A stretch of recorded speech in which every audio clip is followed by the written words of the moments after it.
Salam, hər vaxtınız xeyir. Döymə xəmirdən şəkərbura hazırlayıram. Bu resept çox gözəldir. Şəkərbura çox qalır, naxışları itmir və çox dadlı olur.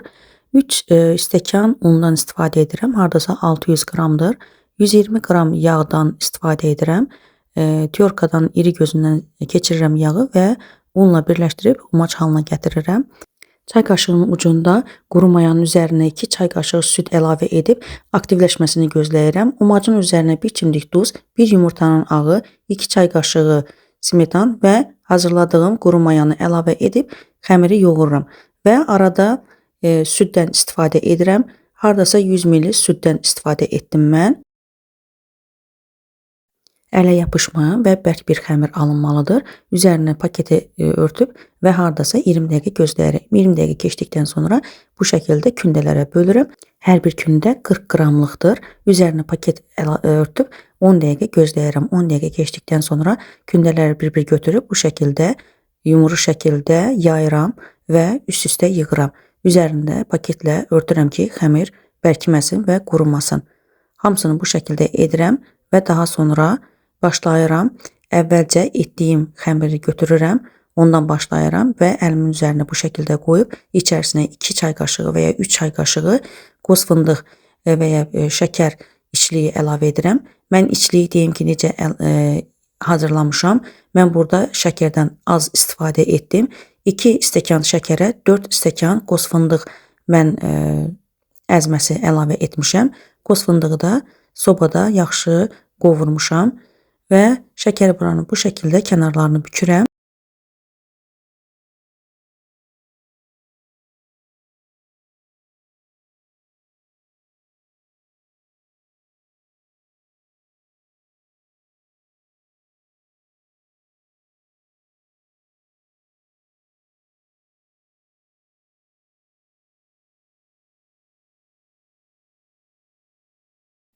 Şəkər buralarının hər birini bu şəkildə bükdükdən sonra mən üzərinə paket örtmədən hardasa 35-40 dəqiqə gözləyirəm ki, şəkər buralarının xəmirinin üzərini biraz bərkisin. Yəni bizdə necə deyirlər, biraz qabıq kimi olsun.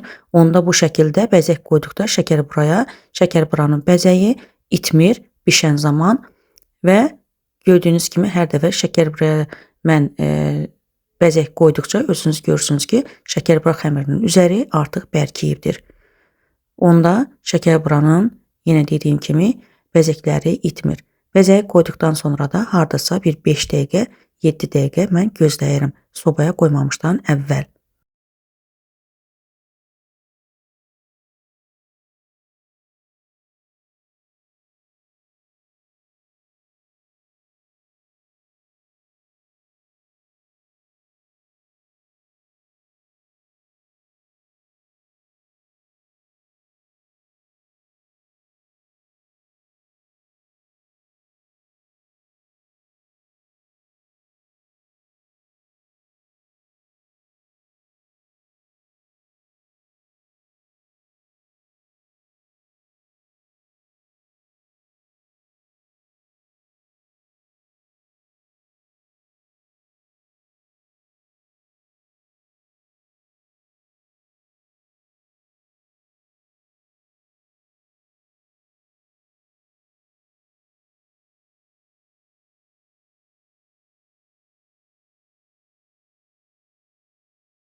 Şəkər buraların hamısını bəzəyini qoyduqdan sonra sizə göstərirəm. Müxtəlif şəkildə bəzəklər də etmişəm mən.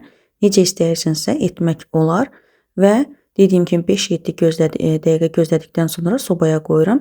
Sobanın alt üst hissəsi işləməlidir. Demək olar ki, 160 dərəcədə biraz alt hissəyə yaxın bişirmək lazımdır ki, üstü çox qızarmasın. Bu da şəkər buralarım alınıb, bir gündən sonra sizə göstərirəm. Çox gözəl, nə naxışları itibdir, nə də ki, çox da qurumayıb. İçərisində özünüz görürsünüz, çox gözəl alınıb. İzlədiyinizə görə təşəkkür edirəm.